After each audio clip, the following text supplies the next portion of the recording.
નમસ્કાર વિદ્યાર્થી મિત્રો, ધોરણ 9 વિષય ગણિત પ્રકરણ 6 રેખાઓ અને ખૂણાઓ ભાગ 5.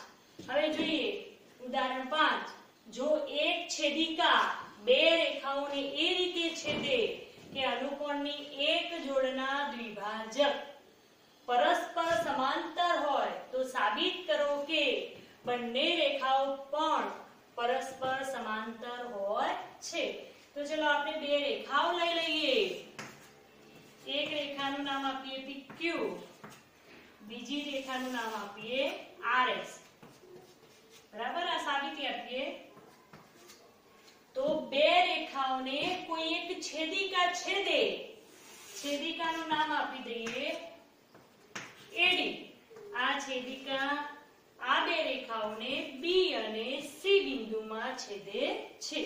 तो एक छेदिका એટલે કે છેદિકા AD બે રેખાઓ PQ અને RS ને B અને C માં છેદે કે અનુકોણની એક જોડના દ્વિભાજક. અનુકોણની એક જોડના દ્વિભાજક એટલે એક આ અનુકોણ ચલો લઈ લઈએ આપણે ABQ અને BCS આ બે અનુકોણ લઈ લઈએ. तो अनुकोणनी एक जोड़ना आना द्विभाजक दौरीए. चलो BE द्विभाजक અને CG દ્વિભાજક. આ બંને જો પરસ્પર સમાંતર હોય તો આપણે શું સાબી E સમાંતર CG આપી દીધેલું છે. અનુકોણ ABQ અને BCS એની એક જોડના દ્વિભાજક એટલે કે ABE અને BCG આ એક જોડના દ્વિભાજક જે છે ABE અને BCG જો એ અનુકોણની એક જોડ આપી હોય અને આ દ્વિભાજક BE દ્વિભાજક અને CG દ્વિભાજક જો સમાંતર હોય તો આપણે રેખા PQ અને રેખા RS પણ સમાંતર છે એવું સાબિત કરવાનું છે. તો લખી દઈએ કે છેદિકા AD એ બે રેખાઓ PQ અને RS ને અનુક્રમે કયા બે બિંદુઓ B અને C બિંદુમાં છેદે છે. તથા બીજું શું આપેલું છે આપણને અહીંયા બે જે દ્વિભાજક છે કિરણ BE સમાંતર કિરણ શું આપ્યું છે CG. કિરણ BE એ કોનો દ્વિભાજક છે? કિરણ BE એ ખૂણા ABQ નો દ્વિભાજક છે. તથા કિરણ CG એ ખૂણા કોનો BCS નો દ્વિભાજક છે. બરાબર, દ્વિભાજક હોય તો આ બંને ખૂણા સરખા થાય ABE અને EBQ. અહીંયા દ્વિભાજક છે એટલે આ બંને સરખા થાય. હવે લઈએ કે જો કિરણ BE એ કયા ખૂણાનો ABQ નો દ્વિભાજક હોય, ખૂણા ABQ નો શું છે? દ્વિભાજક છે. માટે શું થશે? ખૂણો ABE બરાબર ખૂણા ABE નું માપ એ ABQ ના માપ કરતો કેવું હોય? અડધું. આ દ્વિભાજક છે એટલે આ બંને સરખા હોય એટલે આખા ખૂણા કરતો આ કેવો હોય? અડધો હોય. એ જ રીતે કિરણ CG એ કયા ખૂણાનો? BCS નો. ખૂણા BCS નો શું છે? દ્વિભાજક છે. માટે કયો ખૂણો? BCG. ખૂણો BCG બરાબર શું થશે? 1/2 ખૂણો BCS કરતો BCG નું માપ કેવું હોય? અડધું હોય. હવે જોઈએ કે BE સમાન સમાંતર શું આપેલું છે? BE સમાંતર CG. દ્વિભાજક પરસ્પર કેવા છે? સમાંતર છે. તો BE સમાંતર CG તથા આ છેદિકાએ PQ અને RS ની પણ થાય અને આ બંને દ્વિભાજકોની લેવી હોય તો પણ થાય તથા AD તેમની શું છે? છેદિકા. જો છેદિકા હોય તો આપણે ABE અને BCG એ બંને કેવા થશે? અનુકોણની જોડ થાય અને બે રેખાઓ સમાંતર હોય તો અનુકોણ કેવા હોય? સમાન હોય. માટે લખીશું ખૂણો ABE બરાબર ખૂણો BCG. કારણ શું? અનુકોણની પૂર્વધારણા. બરાબર. હવે ABE બરાબર શું લખી શકાય? અહીંયાથી જુઓ ABE બરાબર 1/2 ABQ ખૂણો ABQ. એ જ રીતે BCG બરાબર શું લખી શકાય? 1/2 ખૂણો BCS. બંને બાજુ 1/2 કેન્સલ કરીએ તો શું થશે? માટે ખૂણો ABQ બરાબર ખૂણો BCS. હવે જોઈએ ABQ એટલે આ ખૂણો, BCS એટલે આ ખૂણો. તો અહીંયા આપણને શું આપેલું છે? બે રેખાઓ અને એની છેદિકા અને ABQ અને BCS એ અનુકોણની જોડ છે. એ કેવી મળી આપણને? સમાન મળી. તો અનુકોણની પૂર્વધારણાનું પ્રતીક શું કહેવાય? તો આપણે લખીએ કે અહીં PQ અને RS રેખાઓની છેદિકા કઈ છે? AD છે તથા ખૂણો ABQ અને ખૂણો BCS અનુકોણની જોડ છે. અને તે કેવી છે? એ અનુકોણની જોડ અહીંયા કેવા આપણે સાબિત કર્યા? સમાન છે. અને તે સમાન છે. તો અનુકોણની પૂર્વધારણાનું પ્રતીક શું કહેવાય? તો આપેલી બે રેખાઓ કેવી હોય? સમાંતર. માટે PQ સમાંતર RS. કારણ શું? અનુકોણની પૂર્વધારણાનું પ્રતીક શું હતી? કે બે રેખાઓને કોઈ છેદિકા છેદે અને અનુકોણની એક જોડ સમાન હોય તો આપેલી બે રેખાઓ સમાંતર હોય. તો અહીંયા PQ સમાંતર શું થઈ જશે? RS. એટલે કે વિભાજક સમાંતર હોય તો એના આપેલી બે રેખાઓ પણ શું હોય? સમાંતર હોય. હવે આપણે જોઈએ કે ઉદાહરણ 6 માં આકૃતિ આપી દીધેલી છે.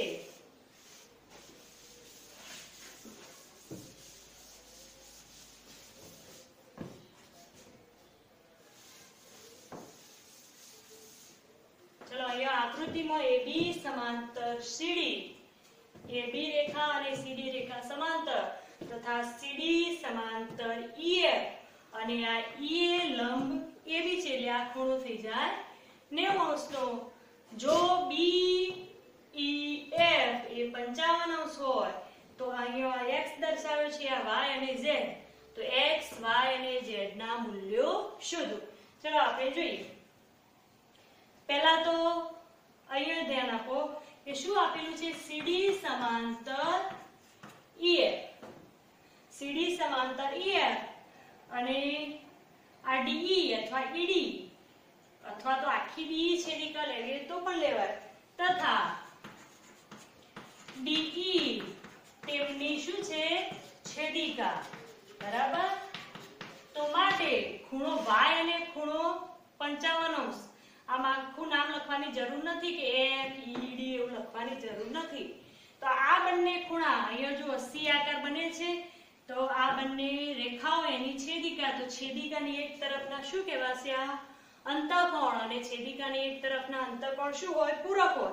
એટલે y + 55° બરાબર 180. કારણ લખવું હોય તો લખી શકાય અંતઃકોણ. બરાબર. છેદિકાની એક તરફના અંતઃકોણ. માટે y બરાબર 180° - 55°. માટે y y બરાબર 180 માઈનસ 55 કેટલા મળે 125. તો y નું મૂલ્ય મળ્યું આપણને 125. હવે જોઈએ કે AB સમાંતર CD તથા BD શું છે તેમની છેદિકા છે માટે શું થશે x અને y કયા ખૂણા થાય આ બંને સમાંતર રેખાઓને આ એક તરફના શું કહેવાય અનુકોણ. તો એક તરફના અનુકોણ કેવા હોય સમાન હોય માટે x બરાબર y કારણમાં લખીશું અનુકોણ. અનુકોણ સમાન હોય તો y નું માપ આપણને મળેલું જ છે કે y 125 હોય તો x પણ કેટલો મળે 125 બરાબર. હવે z ની વાત કરવાની છે. z કઈ રીતે શોધીશું તો અહીંયા જોઈએ કે આપણને આ બે રેખાઓએ સમાંતર આપી છે CD અને EF એ સમાંતર આપી છે તો AB અને EF પણ પરસ્પર સમાંતર થઈ જાય. એક રેખાને જો બે રેખાઓ સમાંતર હોય તો એ પણ સમાંતર થઈ જાય હવે પરિણામ ભણેલા છીએ. તો AB સમાંતર EF થશે તો ખૂણો પછી આપણે વાત કરીએ ચલો લખીએ કે AB સમાંતર CD તથા બીજી કઈ CD સમાંતર EF માટે શું થશે AB સમાંતર EF. હવે જોઈએ કે જો આ બે સમાંતર રેખાઓ હોય તો કયો ખૂણો FEA ખૂણો FEA એટલે આખો આટલો ખૂણો બરાબર અને બીજો આ ખૂણો આ બંને છેદિકાની એક તરફના શું થાય અંતઃકોણ એટલે ખૂણો FEA વત્તા ખૂણો EAB ખૂણો EAB બરાબર કેટલા થશે 180. આ બંને શું થયા અંતઃકોણ. અંતઃકોણ કેવા હોય પૂરક કારણ લખીશું અંતઃકોણ બરાબર. હવે જોઈએ FEA એટલે કયો ખૂણો આ ખૂણો તો એનું માપ કેટલું છે z + 55 તો માટે z + 55 વત્તા ચલો EAB EA લંબ AB હોવાથી આ ખૂણો કેટલો થાય 90 તો EAB 90 બરાબર 180 માટે z વત્તા 90 વત્તા 55 એટલે 145 બરાબર 180 માટે z બરાબર 180 માઈનસ 145 એટલે કેટલા મળશે આપણને z 35 બરાબર. તો અહીંયા x 125 y 125 અને z 35 મળે. હવે આપણે જોઈએ પ્રમેય 6.7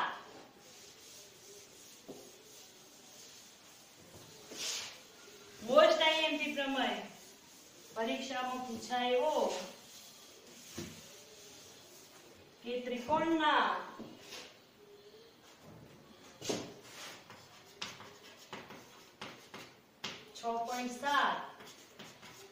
ત્રિકોણના ત્રણેય ખૂણાઓનો પેલા માપ શબ્દ વપરાતો તો આવું માપ લખતા નથી. ત્રણેય ખૂણાઓનો સરવાળો 180 થાય છે.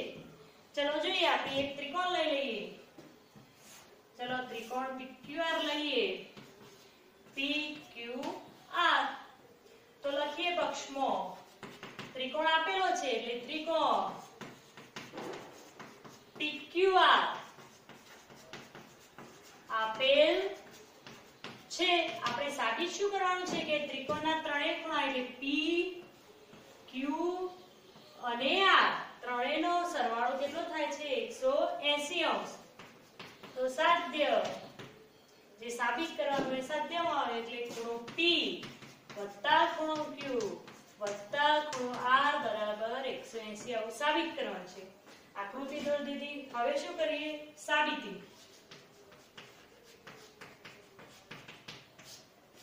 ચલો અહીંયા ખૂણા P ને આપણે 1 નંબર આપી દઈએ, Q ને 2 નંબર અને R ને 3 નંબર, એટલે લખવામાં સરળ પડે. તો લખીશું કે ત્રિકોણ PQR આપેલ છે તથા ખૂણો 1, ખૂણો 2 અને ખૂણો 3 તેના ખૂણાઓ છે. બરાબર. હવે સાબિત કરવા માટે એક વસ્તુની જરૂર પડશે, તો આપણે લઈએ કે ત્રિકોણના શિરોબિંદુ P માંથી પસાર થતી એક રેખા દોરી દઈએ. એનું નામ આપીએ XY રેખા અથવા તો XPY એવું લખવું હોય તો એ ચાલે. જે શું હશે, આ QR ને કેવી દોરવાની પાછી? સમાંતર. તો લખીએ કે બાજુ QR ને, આ બાજુ QR ને કેવી? સમાંતર. તો બાજુ QR ને સમાંતર હોય તથા ત્રિકોણના શિરોબિંદુ P માંથી પસાર થતી હોય, P માંથી પસાર થતી હોય તેવી કઈ રેખા? XPY. P વચ્ચે છે એવું લખી, એટલા માટે આવું લખીએ કે તેવી XPY રેખા દોરો. હવે જોઈએ કે XPY શું છે? XPY એક રેખા છે. તો આ રેખા હોય તો અહીંયા આ ખૂણાનું નામ આપી દઈએ આપણે 4 નંબરનો અને આનું નામ આપીએ 5. તો XPY જો એક રેખા હોય તો આમથી આમાં શું થઈ જાય? સરળ કોણ આખો. બરાબર. આટલાથી આટલું માપ સરળ કોણ થઈ જાય, એટલે ખૂણો 4 વત્તા ખૂણો 1 વત્તા ખૂણો 5, ખૂણો 4 વત્તા ખૂણો 1 વત્તા ખૂણો 5 બરાબર કેટલા થશે? 180 અંશ. આને પરિણામ નંબર આપી દઈએ 1.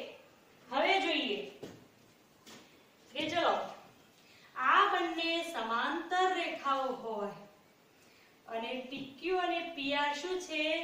આની છેદિકા. તો આપણે લખીએ કે XPY સમાંતર QR તથા PQ અને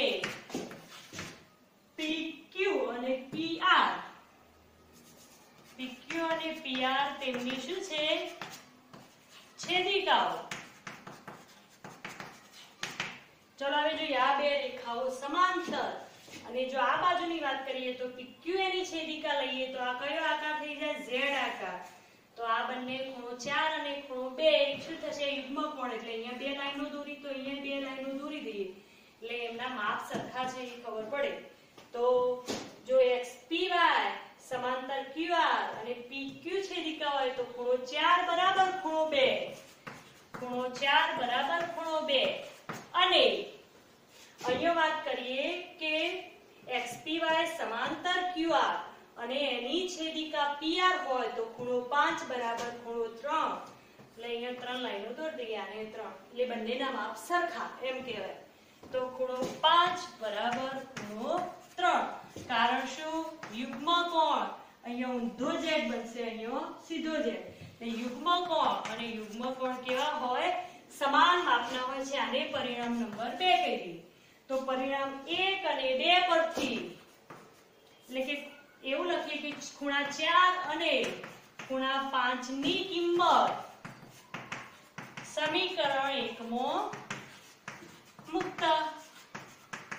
એટલે કે 4 ની જગ્યાએ મૂકીશું 2 અને 5 ની જગ્યાએ મૂકીશું 3. ચલો આમાં મૂકીએ.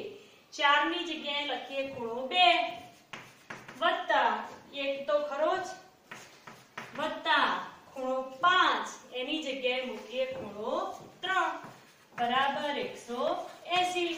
ક્રમમાં લખીએ માટે ખૂણો 1 વત્તા ખૂણો 2 વત્તા ખૂણો 3 બરાબર 180. હવે 1, 2 અને 3 કોના નામ આપ્યા હતા?